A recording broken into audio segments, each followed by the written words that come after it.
चलिए दोस्तों, आज के इस न्यू वीडियो में हम लोग बात करेंगे इलेक्ट्रोस्टैटिक्स के बारे में। एंड आज से मैंने एक न्यू सीरीज इलेक्ट्रोस्टैटिक्स पे स्टार्ट किया है। इस सीरीज़ में आपको कंप्लीट इलेक्ट्रोस्टैटिक्स का वीडियो लेक्चर मिलेगा। जिस वीडियो लेक्चर को देख करके आप अपना इलेक्ट्रोस्टैटिक्स का स्टडी स्टार्ट कर सकते हैं। तो अगर आप बिगिनर हैं, अगर आप अभी इलेक्ट्रोस्टैटिक्स पढ़ना स्टार्ट ही किए हैं, तब भी यह वीडियो आपके लिए काफ़ी हेल्पफुल है। और अगर आपने इलेक्ट्रोस्टैटिक्स में कुछ पढ़ा है, आपके पास कुछ नॉलेज है, then you can definitely also watch this video. तो चलिए इस वीडियो को हम लोग फटाफट स्टार्ट करते हैं। एंड इस वीडियो में हम लोग कवर करेंगे कूलम्ब्स लॉ क्या होता है, एंड बेसिकली इलेक्ट्रोस्टैटिक्स हम पढ़ते क्यों हैं, इसके बारे में इस वीडियो में हम लोग कवर करेंगे। तो चलिए फटाफट हम लोग इलेक्ट्रोस्टैटिक्स के बारे में जानना स्टार्ट करते हैं। तो इसका जो नाम है, वो चैप्टर का नाम है इलेक्ट्रोस्टैटिक्स। इसमें बेसिकली हम लोग करते क्या हैं कि इसमें हम स्टैटिक चार्ज के बारे में स्टडी करना स्टार्ट करते हैं। इलेक्ट्रोस्टैटिक्स मीन्स चार्ज के बारे में हम लोग स्टैटिक चार्ज के बारे में स्टडी करते हैं। तो फर्स्टली हम लोग बात करते हैं कि यहाँ पे इलेक्ट्रो मतलब वही इलेक्ट्रॉन प्रोटॉन जो यहाँ पे हम लोग जानते हैं 8-9 क्लास से वो। और स्टैटिक का मतलब होता है रेस्ट, जो स्थिर चार्ज है उसको स्टैटिक कहते हैं। तो इलेक्ट्रोस्टैटिक्स का मतलब हो गया स्टडी करते हैं हम लोग स्टैटिक चार्ज के बारे में। तो चार्ज हम लोग जैसे कि बात करते हैं, हम दो टाइप के चार्ज होते हैं, पॉजिटिव चार्ज और निगेटिव चार्ज।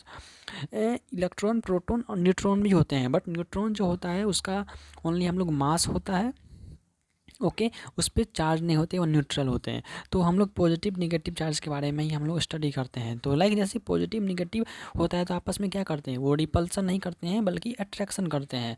जैसे कि हम लोग ये बात बचपन से जानते हैं। तो पॉजिटिव और निगेटिव क्या करते हैं, आपस में अट्रैक्ट कर जाते हैं, ओके ये आपस में अट्रैक्शन हो जाता है इसमें। और सिमिलरली अगर पॉजिटिव चार्ज की हम लोग अगर बात करें तो कि इसमें क्या हो जाता है, पॉजिटिव में क्या होता है, रिपल्सन हो जाता है। तो यही इसे हम लोग फर्दर स्टडी करेंगे क्या होता है। तो एक कूलम्ब साइंटिस्ट थे, उन्होंने चार्ज के बारे में डीपली स्टडी किया और उन्होंने एक थ्योरम दिया, उन्होंने एक फार्मूला दिया, जिस फार्मूला की हेल्प से हम किसी भी कॉम्प्लेक्स प्रॉब्लम को सॉल्व करते हैं, किसी भी चार्ज वाले स्टैटिक चार्ज वाले प्रॉब्लम के हम लोग यहाँ पे सॉल्व करते हैं उस फार्मूला की हेल्प से। तो उस कूलम्ब्स लॉ को आज हम लोग जानेंगे कि कूलम्ब्स लॉ होता क्या है। तो चलिए स्टार्ट करते हैं Coulomb's law.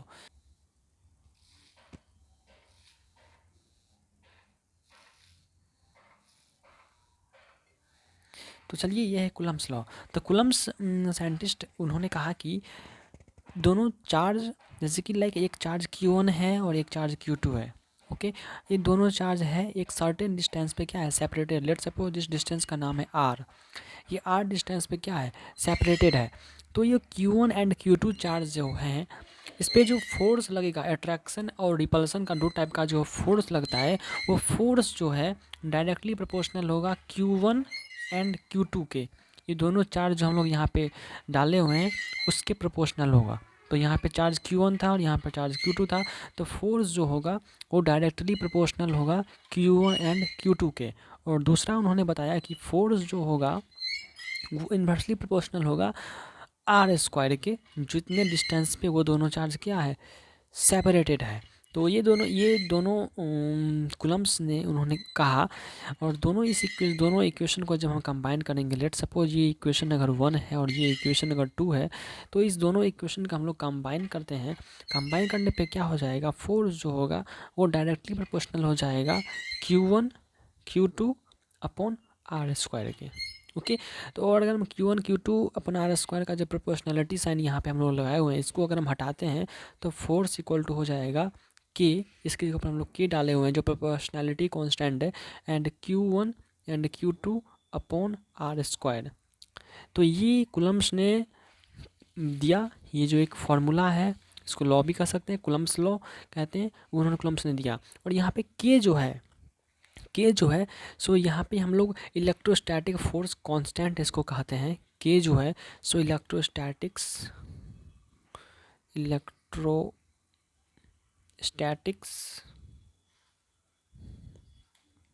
Force constant, okay. ये जो K जो है सो इलेक्ट्रोस्टैटिक फोर्स कांस्टेंट है, जो दोनों साइड जो इक्वेशन है उसको ये क्या करता है, बैलेंस करता है, ओके।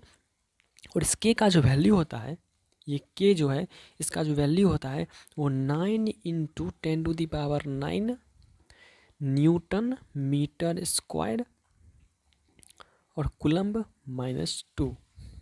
ओके, और ये के का जो वैल्यू होता है हम इसको ऐसे भी लिख सकते हैं 1/4πε0। ओके, इसको हम मैथमेटिकल फॉर्म में इसका जो वैल्यू होता है वो 9 × 10⁻⁹ न्यूटन मीटर स्क्वायर पर कूलम स्क्वायर होता है। और के को हम ऐसे भी लिख सकते हैं 1/4πε0। इसको अगर आप ε0 का वैल्यू अगर आप यहाँ पे पुट कर देते हैं, जो कि मैं आगे बताऊँगा, और 1/4π कर देते हैं तो इसका जो ये वैल्यू है वो आपको आ जाएगा। हम लोग डायरेक्ट न्यूमेरिकल में 9 × 10⁹ 1/4πε0 के जगह पे पुट करके क्वेश्चन को सॉल्व फर्दर कर लेते हैं। तो चलिए अब हम बात करते हैं कि यहाँ पे ε0 क्या होता है। ε0 जो होता है यहाँ पे ε0 वो है permittivity of free space. Permittivity of free space. Okay, ε0 जो है परमिटिविटी क्या है, फ्री स्पेस का परमिटिविटी है। और इसका जो वैल्यू होता है वो होता है 8 × 8 5 × 10⁻⁻2 कूलम्ब स्क्वायर न्यूटन -1।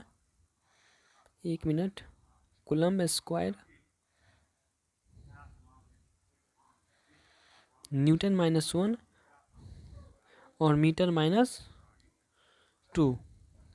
ओके, तो हम लोग आगे बढ़ते हैं। अब इसका जो वैल्यू होता है 8 × 8 5 × 10⁻⁻2 कूलम्ब स्क्वायर न्यूटन -1 और मीटर -2।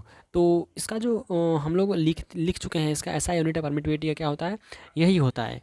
अगर आपको एग्जाम में आज किया जाएगा ऐसा यूनिट क्या होता है, तो इसका क्या होता है, ये होता है। तो चलिए हम लोग अब आगे बढ़ते हैं। तो फॉर्मूला में अगर कोई आपको क्वेश्चन यहाँ पे इलेक्ट्रोस्टैटिक्स का क्वेश्चन आएगा तो डायरेक्टली आप 1/4πε0 जो होता है 1/4πε0 into Q1 Q2 upon R² जो होता है उसके जगह पे इसके जगह पे आप क्या कर दीजिएगा, डायरेक्ट 9 × 10⁻9 पुट कर दीजिएगा और डायरेक्टली आपको उसके बाद देखने को आंसर आपका जो आएगा वो आपका आंसर आ जाएगा। ओके, ये इसको आप पुट कर दीजिएगा और डायरेक्टली Q1 और Q2 का वैल्यू दिया रहेगा और R² का वैल्यू भी आपको दिया रहेगा। सभी पुट करके आप यहाँ पे F का वैल्यू डायरेक्टली फाइंड आउट कर सकते हैं। तो अब हम लोग बात करते हैं ये ε0 के बारे में हम लोग तो बात कर लिए। अब हम लोग बात करते हैं फोर्स, इसका वेक्टर फॉर्म के बारे में। कूलम्ब्स लॉ जो हम लोग यहाँ पे लिखे हुए हैं इसका वेक्टर फॉर्म के बारे में हम लोग बात करते हैं। तो एक मिनट, हाँ वेट कीजिए गाइज। जैसे कि अगर हम इसका वेक्टर फॉर्म के बारे में बात करें तो फोर्स यहाँ पे क्या होता है, अभी हम यहाँ पे क्या फोर्स क्या लिखे हैं 1/4πε0 into Q1 Q2 upon R², ये अभी लिखे हुए हैं। और एक बात आप अभी याद रखिएगा दोस्तों कि जैसे कि हम लोग यहाँ पे चार्ज रखे हुए थे कि पॉजिटिव चार्ज, लेट सपोज अगर ये 1 चार्ज है और ये 2 चार्ज सेकंड चार्ज है, अगर हम सेकंड चार्ज पे फोर्स निकालते हैं फर्स्ट के द्वारा तो क्या लगेगा, इस चार्ज पे जो इसके कारण जो फोर्स लगता है वो क्या लगता है इधर की तरफ, क्योंकि दोनों सेम चार्ज हैं तो सेम चार्ज में रिपल्सन होता है तो आगे की तरफ फोर्स लगेगा। तो इसका डायरेक्शन लेट सपोज हम R' मान लेते हैं यूनिट वेक्टर की तरफ। यूनिट वेक्टर क्या होता है, डायरेक्शन को डिनोट करता है। तो यूनिट वेक्टर इस डायरेक्शन में अगर आप यहाँ पे फोर्स लग रहा है तो हम लोग यहाँ पे लिख सकते हैं कि 1/4πε0 Q1 Q2 अपॉन R² और यूनिट वेक्टर क्या होगा R कैप।